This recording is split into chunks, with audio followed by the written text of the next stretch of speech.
Leicester city ইতিমধ্যেই English চ্যাম্পিয়নশিপে সুবিধাজনক অবস্থানে ছিল না। নতুন শাস্তি কার্যকর হওয়ার পর পয়েন্ট তালিকায় তারা ১৭তম স্থান থেকে ২০তম স্থানে নেমে গেছে।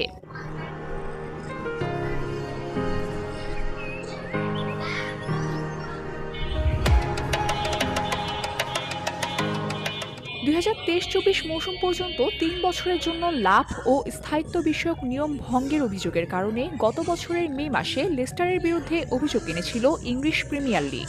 অভিযোগের ভিত্তিতে বৃহস্পতিবার লেস্টারকে শাস্তি প্রদান করা হয়।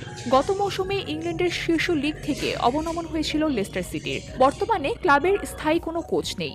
জানুয়ারিতে মার্তিন সিফুয়েন্তেসকে বরখাস্ত করার পর ভারপ্রাপ্ত কোচ অ্যান্ডি কিংয়ের অধীনে ক্লাব পরিচালিত হচ্ছে। চ্যাম্পিয়নশিপে মোট ২৪ দলের মধ্যে লেস্টারের অবস্থান অবনমনের অঞ্চলে থাকা ৩ দলের উপরে। একই সময়ে ওয়েস্ট ব্রোমের পয়েন্টও ৩২ এবং এক ধাপ উপরে থাকা ব্ল্যাকবার্ন